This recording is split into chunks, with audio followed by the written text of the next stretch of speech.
This video is designed to be used in conjunction with the Grundomat operator and parts manual.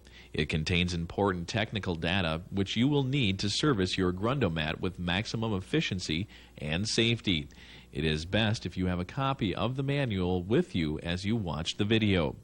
For your safety, read the operator's manual carefully and observe all safety requirements before performing the maintenance tasks illustrated in this video. Notice, this video contains instructions for both small and large diameter Grundomat tools. Please determine your tool model before viewing this video and watch for procedures that are different. The tool model number is the first three numbers of the serial number, which is found on the rear of the tool. Regular maintenance on the Grundomat should occur after 400 hours of operation. Maintenance includes replacing old seals, O-rings, slide tapes, and roll pins with new ones. To properly perform the maintenance procedures called out in the video, the following items are needed. Seal kit, including seals, O-rings, and piston slide tapes. Roll pin kit, including roll pins. Each of these kits contains items for use with specific tool models. Only use kits designed for your tool model. Grundomat was designed for easy serviceability. It is constructed of four main components: the tool casing, the step cone assembly, the piston, and the control stud assembly. Each tool has a serial number located on the rear of the tool casing. You may need to refer to this number to order the correct parts for the tool. Before attempting any repair or maintenance, the Grundomat should be secured. A great deal of torque is required to loosen and remove the front and rear assemblies. TT Technologies has developed a special repair stand for the Grundomat, which not only supplies the required stability, but also provides excellent access to the tool during service. The repair stand is adaptable for 45 1 3/4 inch through 130 5-inch tools. Contact your TT Technologies dealer for more information about the Grundomat repair stand.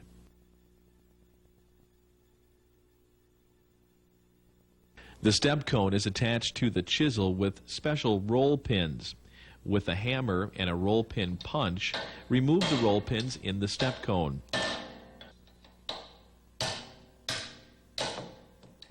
The step cone is removed with the help of this step cone removal ring.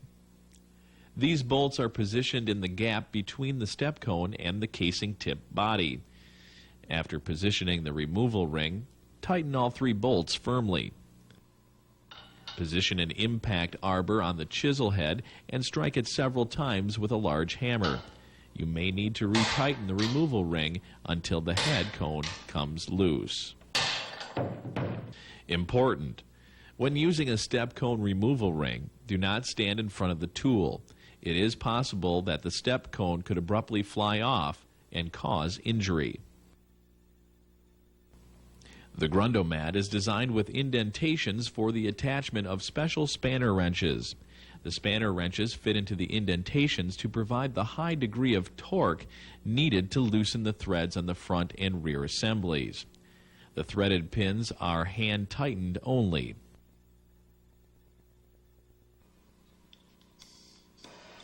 It may be necessary to heat the outside of the casing to liquefy the thread bonding sealant before the seal bond can be broken. Use a rosebud torch tip or other heat source to heat the tool casing evenly to 400 degrees Fahrenheit. Use a temperature-sensitive heat stick to monitor casing temperature. Do not heat the rear of the Grundomat to remove the reverse cone or pipe-pulling tailpiece. Caution: hot surface. Do not touch. Can burn skin. Allow to cool down before removing.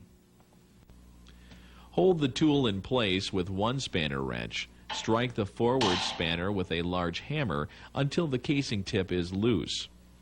Remember to allow the casing tip to cool down before attempting to disassemble further. Separate the chisel and casing tip body and remove the spring from the chisel.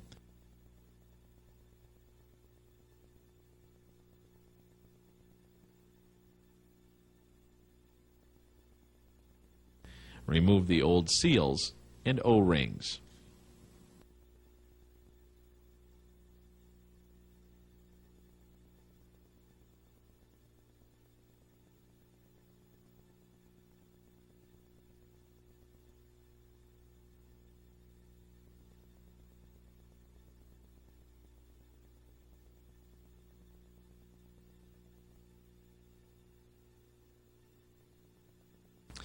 The Grundomat seal kit contains all the seals, O-rings, and piston slide tapes you'll need to refurbish your Grundomat.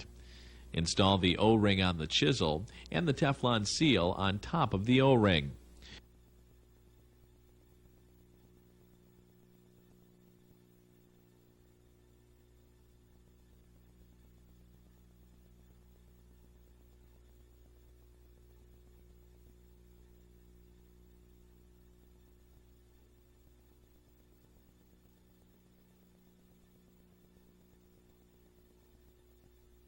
One end of the chisel spring is chamfered, the other end is flat. Push the spring onto the chisel with the chamfered end down. Next, grease the spring and chisel seal. Assemble the chisel and casing tip body. Install the O-ring into the groove near the front of the casing tip and place the split cone seal on top of the O-ring. Squeeze the seal into place.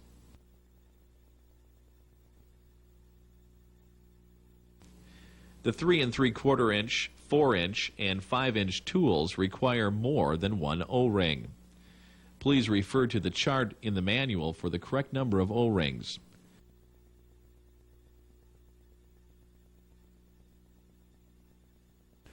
Now you are ready to assemble the casing tip onto the tool body.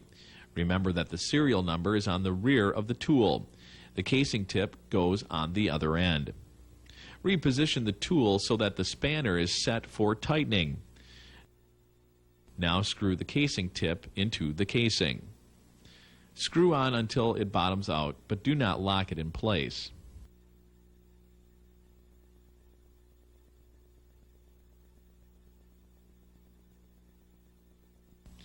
Push the step cone onto the chisel. Make sure that the holes in the step cone line up with the roll pin grooves on the chisel.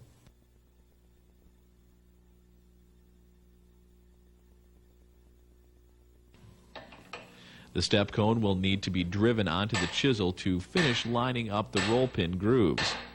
This is accomplished with a pipe section and hammer. Always use new roll pins when reattaching the cutter cone. Drive in the larger roll pins first with the split side toward the outside. Be sure you are using the long roll pins in the back and the short ones in the front.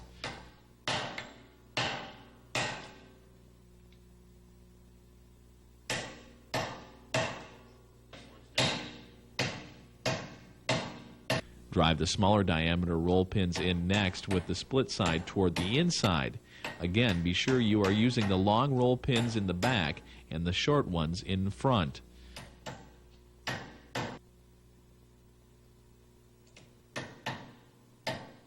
Drive the roll pins until they are flush with the bottom of the opening and until they are even on both sides, top and bottom.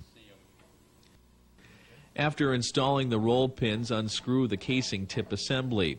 Clean the threads with a wire brush and a solvent, and wipe the solvent out with a clean rag.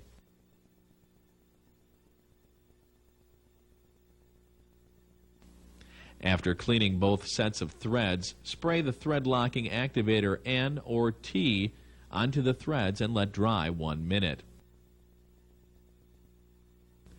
Apply Loctite in a zigzag fashion onto the first half of the internal threads of the casing.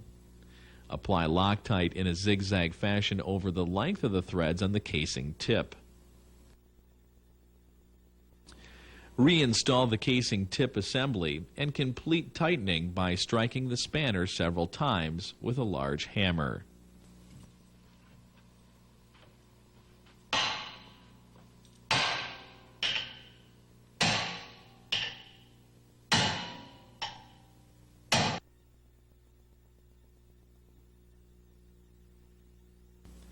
To replace the whip hose with tool fully assembled, put control stud in reverse position.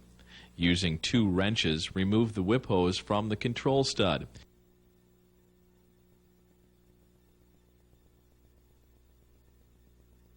Apply Loctite 567 to the threads on the new whip hose and assemble.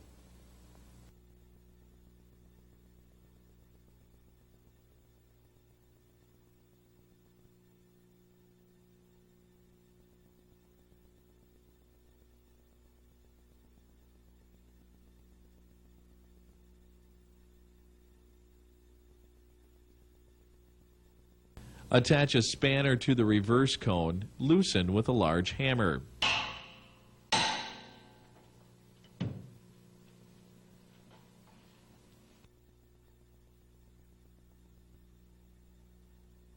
Next, remove the control stud.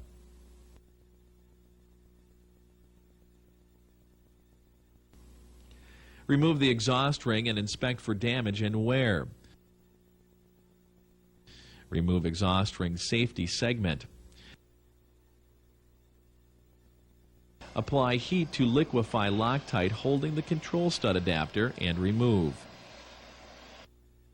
Caution, hot surface. Do not touch. Can burn skin. Allow to cool down before removing. Remove lock piece bushing and spring. Release spring torque by compressing spring toward the front of the control stud until the spring tab is exposed. Allow spring to unwind 1/2 to 3/4 of a turn.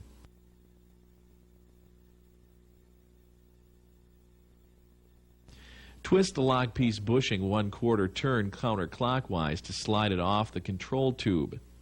Remove the spring, clean all parts, and inspect for damage and wear. Replace if needed.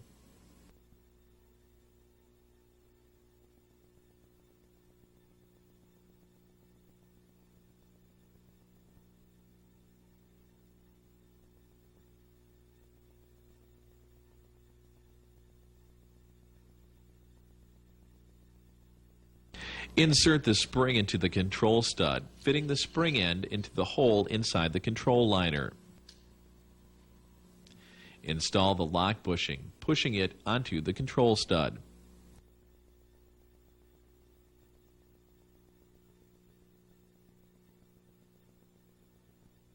Pull back the spring and turn counterclockwise from the front at least 1/2 turn and snap it into the nearest hole inside the lock bushing. This provides the torque for the operation of the control stud. Test the operation of the lock bushing, making sure that the spring is sufficiently tensioned to snap the bushing back into position when released.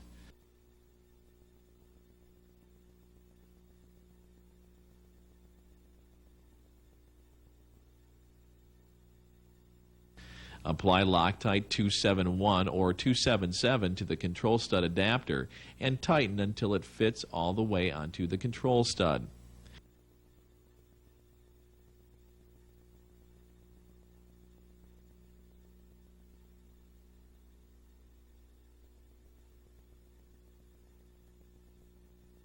Install safety segment into the exhaust ring and then install exhaust ring onto the control stud.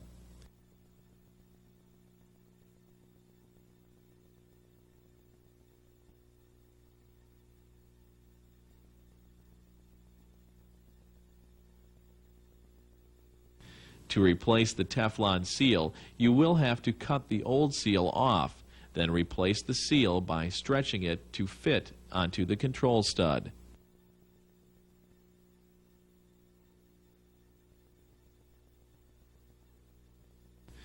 Then reform it with a compression clamp.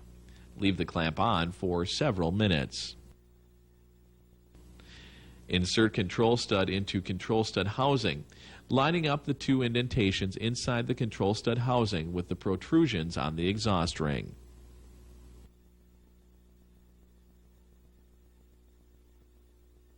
Then install and tighten reverse cone or pipe pulling tailpiece using Loctite 567 on the threads and tightening with a spanner and a hammer.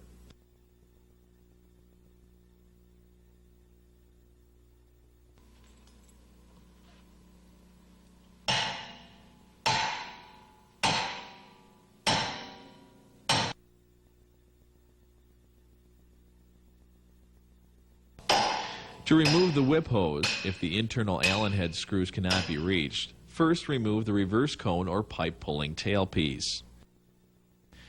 Unscrew the 3 socket head cap screws of the hose connection using an Allen wrench.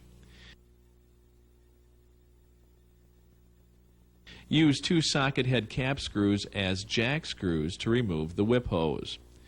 Unscrew the socket head cap screws from the threads. Remove and replace the O-ring in the groove of the hose connection and whip hose if needed. Place O-ring in the external groove of the hose connection.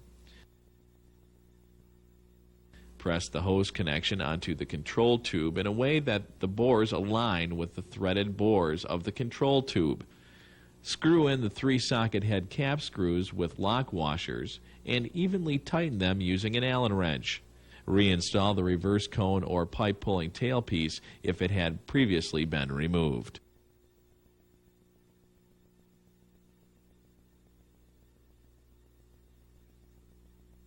Attach a spanner to the reverse cone, loosen with a large hammer, and take it off. Next, remove the control stud from the control stud housing. Pry open the elastic block and remove from control stud.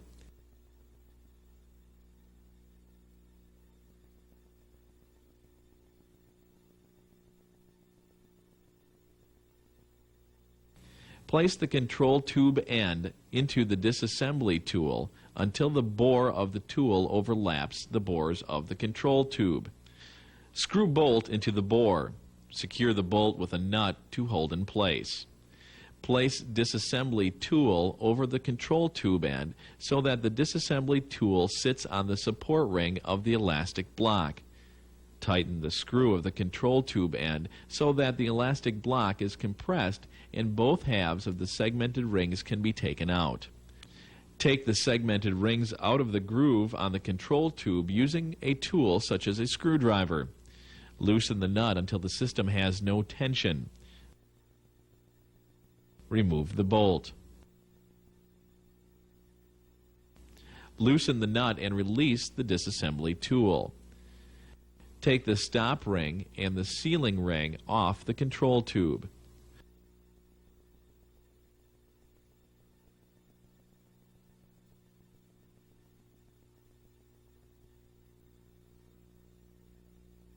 Remove all seals and O-rings with an O-ring pick or some other tool. Clean all components with solvent.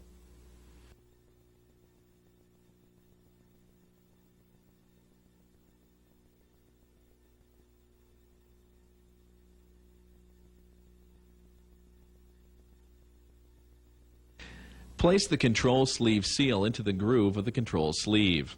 Carefully expand the cylindrical sealing ring of the seal kit. Use a hose compression clamp to compress the seal back into the original size. Remove the hose compression clamp. Place the O-ring into the inner groove of the control sleeve and press it into place using a screwdriver. Place the control sleeve seal into the inner groove of the control sleeve in the shape of a kidney.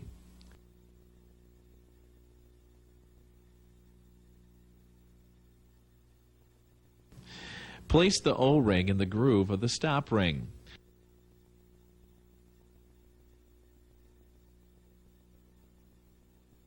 Place the O-ring of the seal kit into the external groove of the stop ring. Slip the sealing ring of the seal kit over the groove of the stop ring. Apply a thin layer of grease or lubricating oil over the sliding parts. Slip the control sleeve over the control tube. Place the stop ring with the lateral groove facing the control tube and into the control sleeve.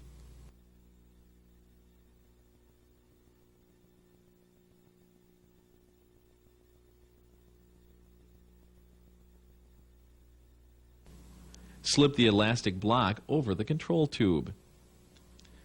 Place the control tube end into the disassembly tool until the bore of the tool overlaps the bores of the control tube.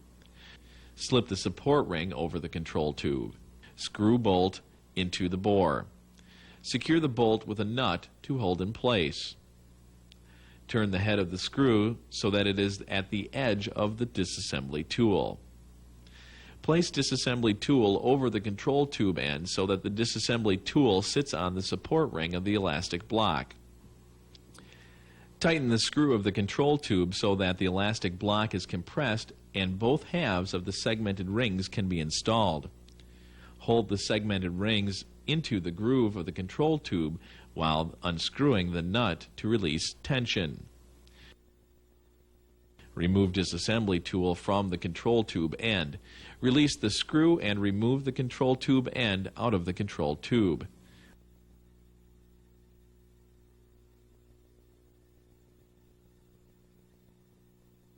Open the elastic block and place onto the control tube.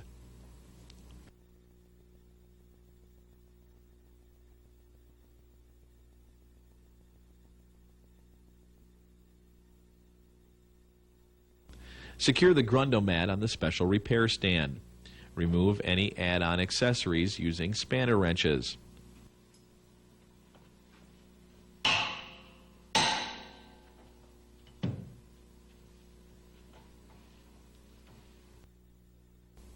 Pull the control stud out of the casing using the whip hose.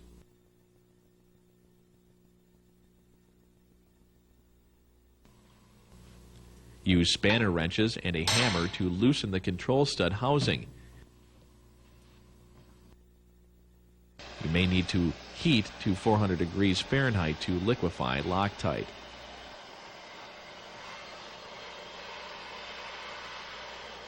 Caution: hot surface. Do not touch. Can burn skin. Allow to cool down before removing. Place piston extractor hook in the bore of the piston and remove the piston from the casing, grabbing one of the piston exhaust holes and sliding the piston out.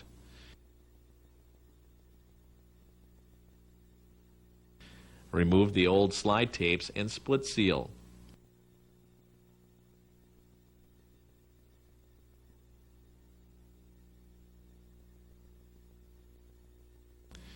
Clean the piston and inspect it for wear or damage.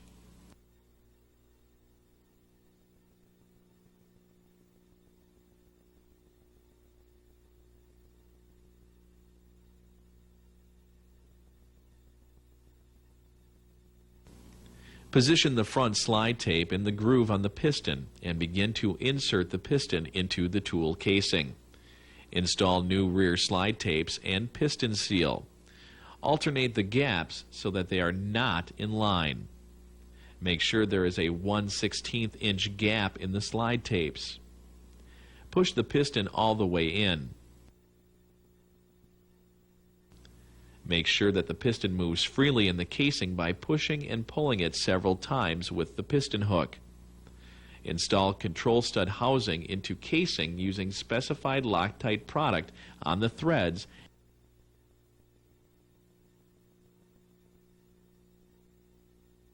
and tightening with a spanner wrench and hammer.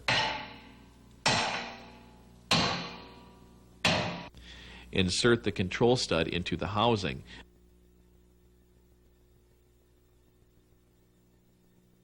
Then install and tighten reverse cone or pipe pulling tailpiece using Loctite 567 on the threads and tightening with a spanner and a hammer.